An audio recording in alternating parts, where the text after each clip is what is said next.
Sin embargo, las pruebas históricas dicen lo contrario. Bien, la única descripción que actualmente tenemos de ella, que no es de buena fuente, dice que no tenía una apariencia que fuera capaz de inspirar pasión. Al parecer era capaz de inspirar pasión, pero por otros medios. Plutarco dice que si uno iba a una fiesta, Cleopatra no llamaría la atención ni ninguna cabeza voltearía para verla entrar.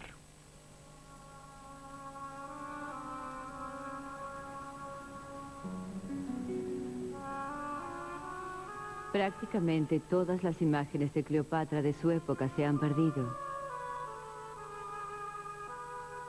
Solo quedan 3 bustos. Este es el más favorecedor. El cabello recogido en un rodete, una nariz larga y la ancha diadema real que identifica a la reina. ¿Pero se trata de una descripción exacta? Los bustos de este período a menudo eran concebidos como proclama política, no para captar la apariencia de alguien.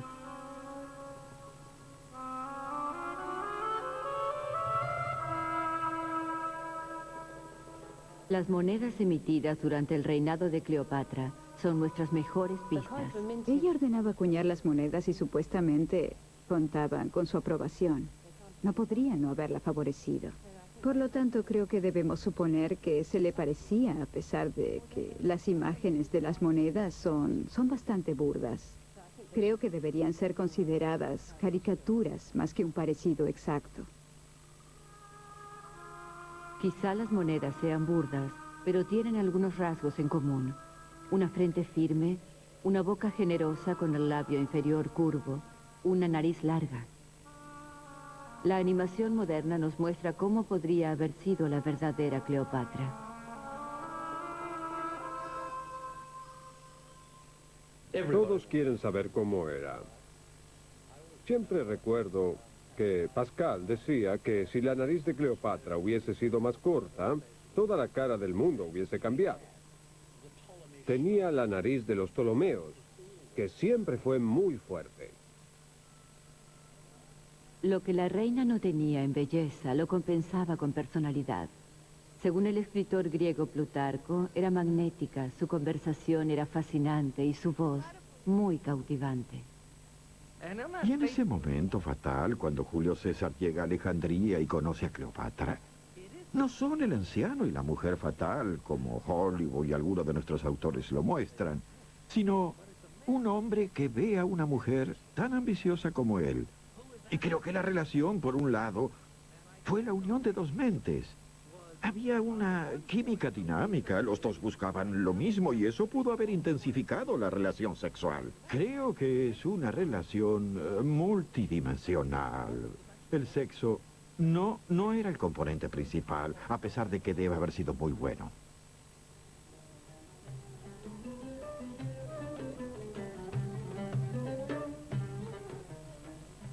La mañana posterior a su alianza con Cleopatra, César decreta que los hermanos se reconcilien y gobiernen Egipto juntos.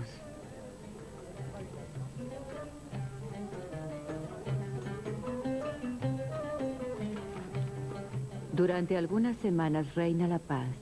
César se instala, disfrutando de la vibrante vida intelectual de Alejandría.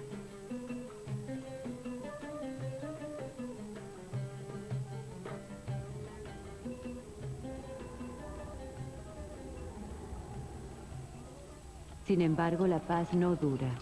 Los seguidores de su hermano, el rey, inician una encarnizada guerra civil. Luego de varios meses de luchas, prevalecen las fuerzas de Cleopatra y César. El rey adolescente se ahoga en el Nilo. Una vez más, César le devuelve el trono a Cleopatra. Su otro hermano de 12 años se convierte en su esposo y corregente, pero de hecho, reina sola.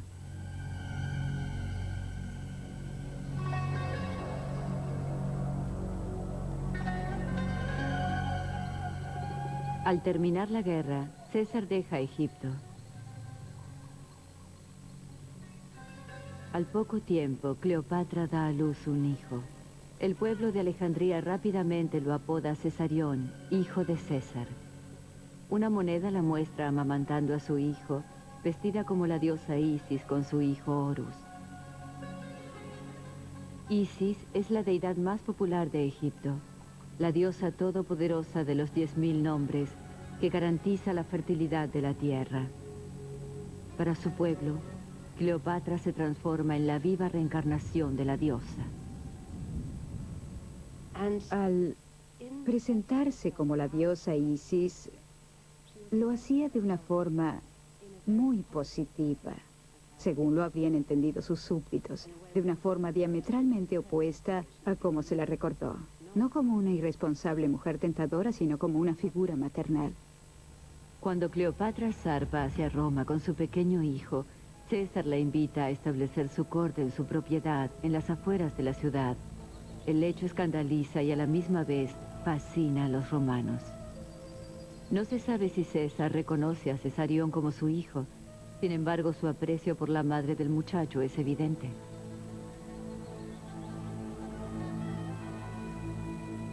En el nuevo templo de Venus, coloca una estatua de oro de Cleopatra. Algo llamativo, por cierto. Venus es la versión romana de Isis, la madre de todos los romanos. César rinde homenaje a Cleopatra como reina, con un lenguaje que llega al corazón de su pueblo.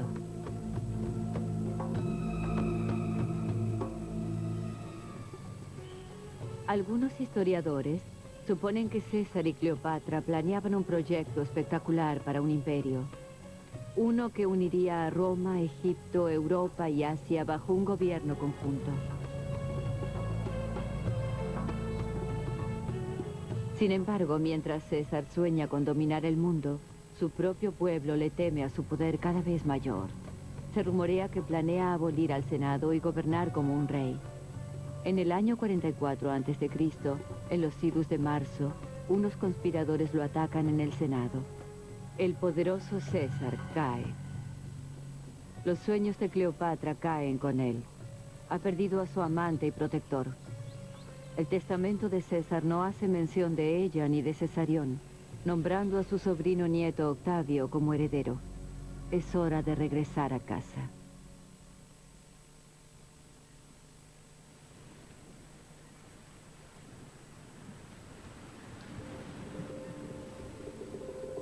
A pocas semanas de su regreso a Alejandría, el corregente de Cleopatra, su hermano menor, muere. Quizás asesinado por orden de ella. Ella asciende a Cesarión de 13 años y lo hace compartir con ella el trono. La reina de Egipto y el hijo de César, juntos pueden reclamar todo el mundo mediterráneo.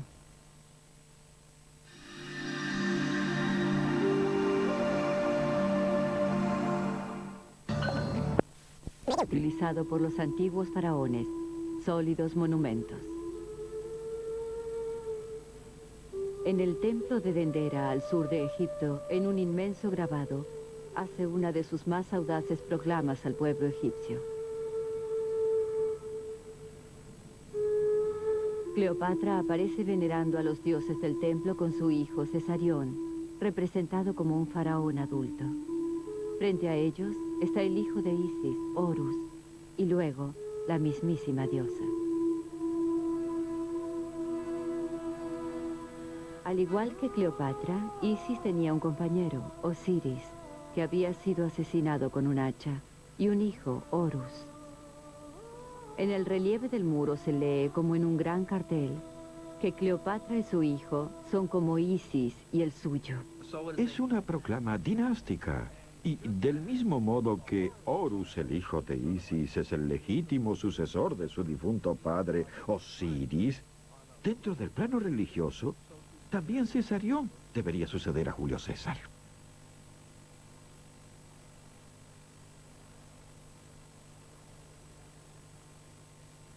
En Roma, dos hombres han tomado el poder. Octavio, sobrino nieto y heredero de César, de 19 años, y Marco Antonio, el leal asesor de César. Marco Antonio y Octavio se dividen el imperio. Octavio se queda con Europa occidental y Marco Antonio se queda con las ricas provincias del este cerca de Egipto. Marco Antonio parte de inmediato para recaudar fondos para sus tropas en sus nuevos dominios. Hombre robusto, amante del placer, se dice que Marco Antonio tiene el porte recio y masculino del dios héroe Hércules. Casado en terceras nupcias, es un brillante oficial de caballería y un experto orador y político. Pero a diferencia de su mentor, Julio César, su veloz intelecto carece de disciplina. César parece ser un hombre con un gran dominio de sí mismo, que siempre sabía lo que hacía. Por otro lado, Marco Antonio era conocido por sus excesos, su alcoholismo, su atractivo para las mujeres y su debilidad ante ellas. En muchas formas era la antítesis de César. Sus soldados lo querían en tanto tuviera éxito, porque era muy simpático con ellos. Ya saben, bebía con ellos, comía con ellos, pero creo que no tenía ni la 10ª parte de la fuerza intelectual y el carisma que había tenido César. Al viajar por sus nuevos dominios, Marco Antonio es vitoreado como el nuevo Dionisos, el dios del vino, el éxtasis y la inmortalidad.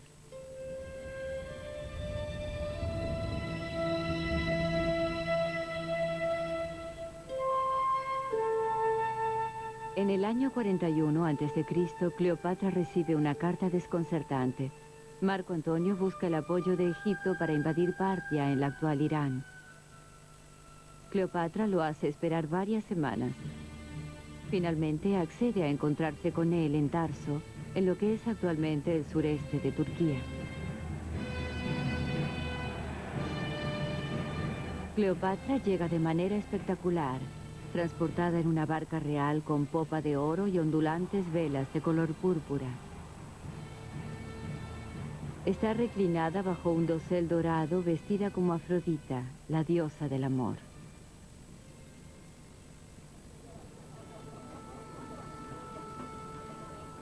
Agasaja a Marco Antonio con un magnífico banquete que dura 4 días. Una vez más, un poderoso comandante romano cae rendido a sus encantos. Es un romance legendario, pero con una sólida base en las realidades políticas. Se necesitaban política y económicamente. Para ese entonces, Cleopatra gobernaba Egipto con tanta eficiencia que tenía los fondos que Marco Antonio tanto necesitaba. Él fue a verla para pedirle dinero para sus tropas, madera para sus barcos y una sociedad política con uno de los monarcas más importantes de la región, sobre la cual deseaba establecerse como jefe supremo. De modo que cuando se encontraron, tenían varios motivos pragmáticos en común. Cleopatra tiene una ambiciosa agenda propia. Espera que Marco Antonio reemplace a César como su nuevo aliado. A través del espectacular teatro montado en Tarso, Cleopatra le hace saber sus deseos. Cleopatra describe su alianza con Marco Antonio como la unión de 2 dioses populares, Afrodita y Dionisos.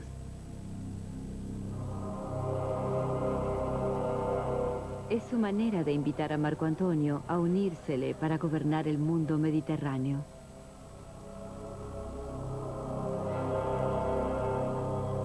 Marco Antonio se reúne con Cleopatra en Alejandría.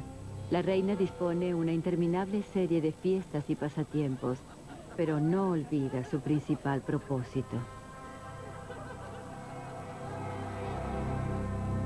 Plutarco narra una historia según la cual Marco Antonio fue a pescar y Cleopatra de alguna manera hizo que le colgaran un pescado seco del anzuelo. Al sacarlo, ella estaba a su lado y dirigiéndose en broma a él, le dijo: no deberías pescar esta basura, deberías estar pescando imperios. Pero pronto, las luchas de poder en su patria obligan a Marco Antonio a salir de Egipto y regresar a Roma. Tras su partida, Cleopatra da a luz a mellizos de Marco Antonio.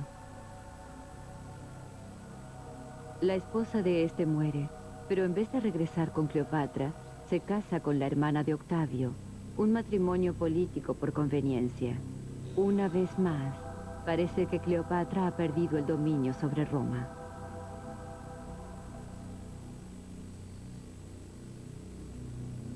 Durante los próximos 3 años, se dedica a gobernar Egipto. Es una soberana capaz y popular. Sin embargo, la recuperación del vasto imperio de sus ancestros parece estar fuera de su alcance.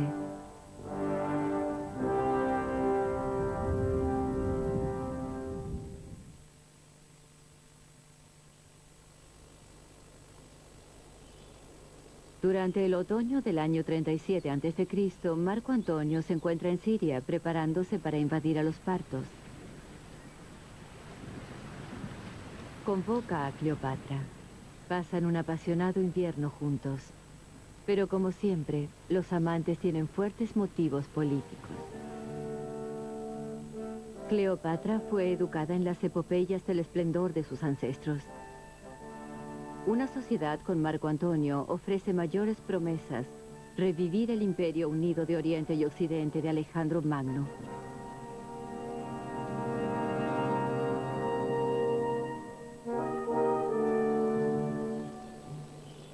Cleopatra proporcionará el dinero, los barcos y los hombres.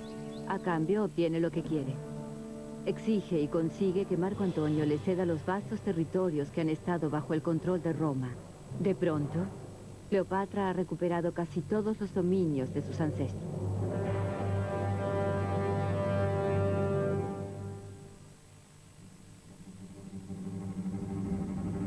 Marco Antonio invade Partia con un enorme ejército.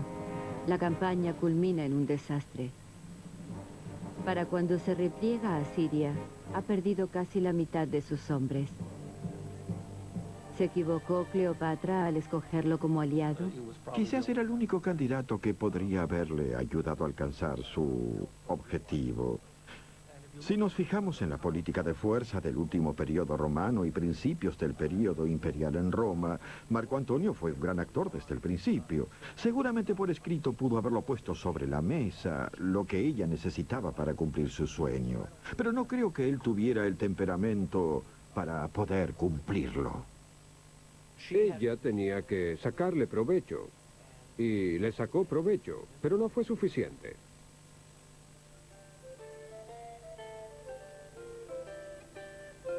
En los meses siguientes, Marco Antonio logra conquistar Armenia. De regreso en Egipto, monta una espectacular ceremonia que fue conocida como las donaciones de Alejandría. Vestido como Dionisos, con Cleopatra como Isis, Marco Antonio concede vastos dominios a sus hijos, incluso tierras aún no conquistadas por él. A Roma no le causa ninguna gracia. La razón por la cual los romanos se indignaron tanto con las donaciones de Alejandría es porque en todo este teatro, un gran teatro, quedó muy en claro que Marco Antonio ya no estaba conquistando reinos para Roma. Intentaba formar un imperio para él, con Cleopatra como su socia.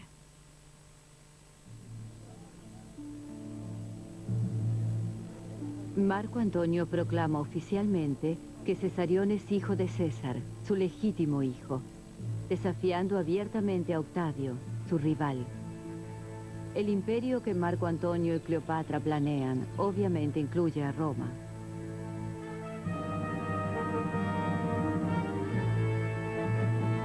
Marco Antonio emite una moneda romana oficial con su propia imagen en una cara y una nueva imagen de Cleopatra en la otra. Su juvenil perfil es reemplazado por un rostro entrado en años, con un gesto adusto, casi masculino. Un retrato que pretendía adaptarse a lo que los romanos consideraban una dama virtuosa. Octavio contraataca. Lanza una implacable guerra propagandista contra Cleopatra. La descripción que hace de ella ha perdurado a través de 2000 años, libertina, peligrosa y promiscua. La libertina reina no se cansa de fornicar con sus sirvientes. Se dice que el hombre que se niega a acostarse con ella es ejecutado. No lo creo. No hay pruebas concretas de que ella haya tenido algún contacto sexual, salvo primero con César y luego con Marco Antonio. Para Octavio, Marco Antonio se ha transformado en un hombre cautivado por el amor. Cleopatra ha convertido a un gran militar romano en un esclavo sin fuerza de voluntad.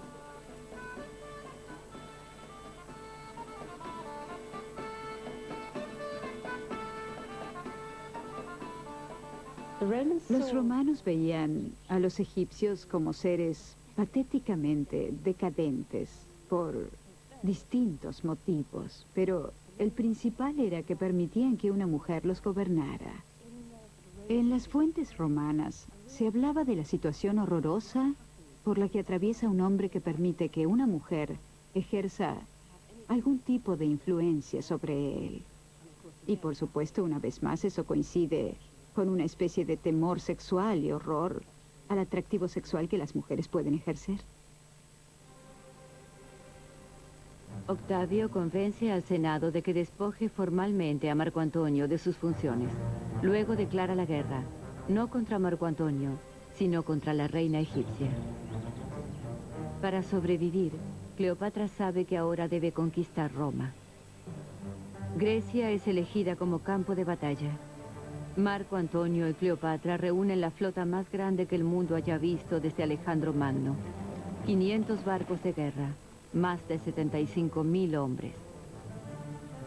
Las fuerzas romanas de Octavio son más reducidas, pero cuenta con el brillante capitán de la marina, Agripa. Con cautela y sorpresa, Agripa rápidamente le tiende una trampa a las fuerzas de Marco Antonio y Cleopatra en la bahía de Accio. El bloqueo dura 4 meses.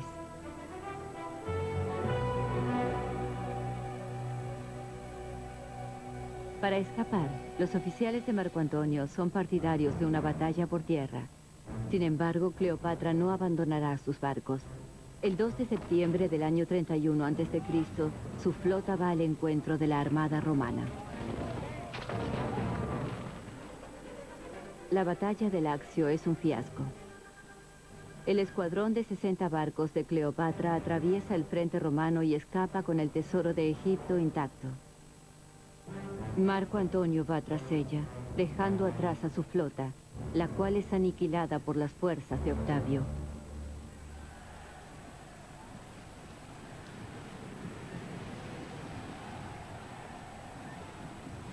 Los romanos se jactan de que Cleopatra huyó por cobardía femenina y el enamorado Marco Antonio fue tras ella. Pero según estudios actuales, la retirada de la batalla fue planeada de antemano. Marco Antonio la siguió porque necesitaba huir y quería que toda la flota lo siguiera. En realidad, por motivos supuestamente atribuibles al viento y al clima, la flota no puede seguirlo. De modo que lo que pasó en Accio se debió a la mala suerte, pero no fue resultado de cobardía femenina.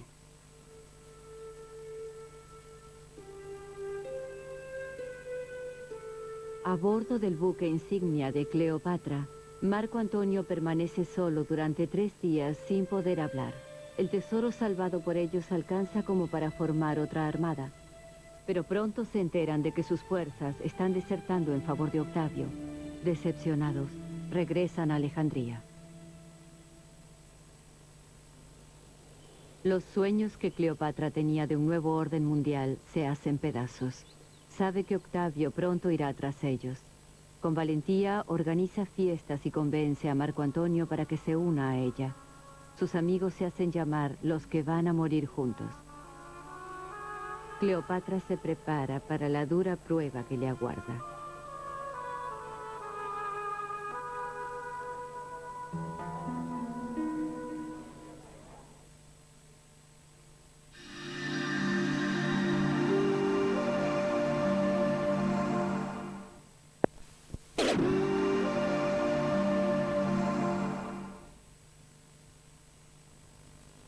En la primavera del año 30 a.C., Cleopatra se entera de que Octavio se acerca con sus ejércitos.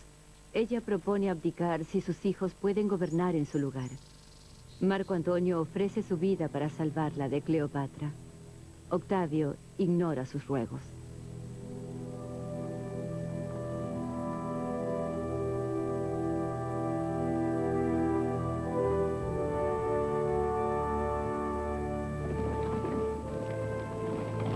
Al principio, las fuerzas de Marco Antonio derrotan a la caballería de avanzada de Octavio. Pero esa noche se escucha el escalofriante sonido de instrumentos y cantos, como si una tropa de juerguistas salieran de la ciudad.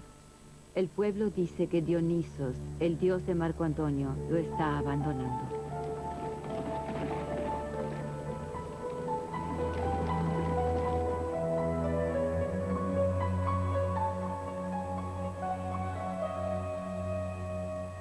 Al día siguiente, tras oír un rumor según el cual Cleopatra ha muerto, Marco Antonio se arroja sobre su espada. Es llevado hasta Cleopatra y muere en sus brazos.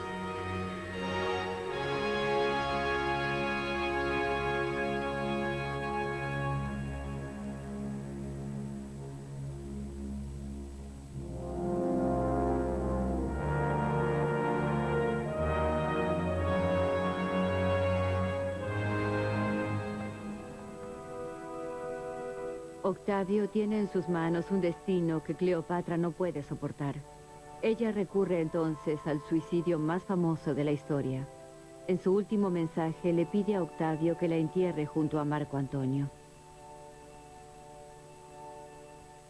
Y así, a diferencia de la mayoría de la gente que quizás dejaría de lado sus principios, Cleopatra dice: intenté hacerlo y no pude, y entonces se suicida, dándose cuenta de que al no poder lograr su objetivo, no vale la pena seguir viviendo.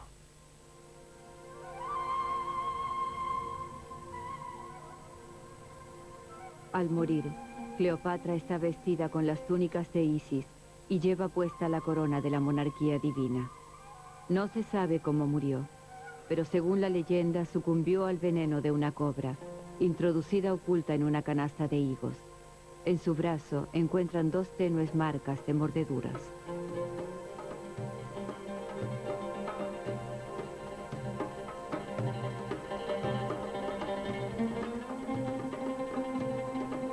Es la muerte más apropiada para la reina de Egipto.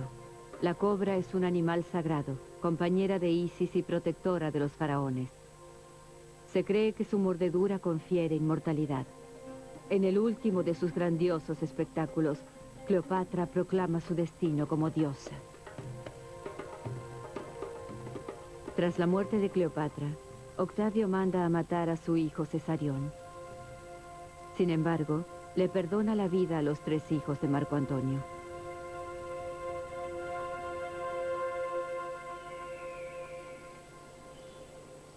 Octavio incorpora a Egipto como provincia del Imperio Romano.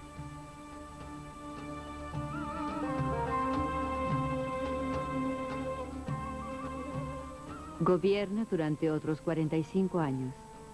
Era emperador de Roma cuando nació Cristo.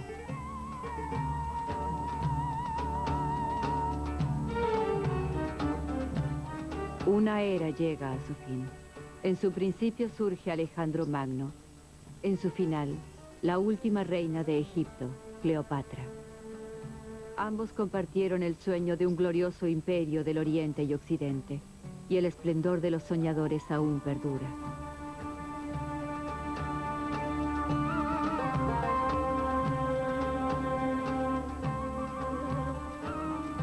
Durante 2000 años, el mundo occidental recordó la historia romana de Cleopatra, la malvada mujer fatal, la amante de César y Marco Antonio. Sin embargo, estamos conociendo una versión muy distinta que prevaleció en Egipto. Allí, durante cientos de años después de su muerte, Cleopatra fue honrada como una heroica e ilustre patriota. Una reina que reconstruyó su nación. Una reina trabajadora. Una reina que mantuvo a Roma acorralada durante 20 años.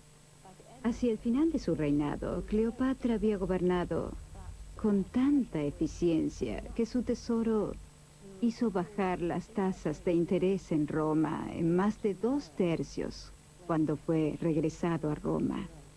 El personaje de Cleopatra es tan maravilloso porque no se comporta como una mujer o un hombre, sino que se comporta, según mi humilde opinión, como se comportaría una persona ética y decidida. Poseía todas las cualidades que debe tener un gobernante, ya sea hombre o mujer.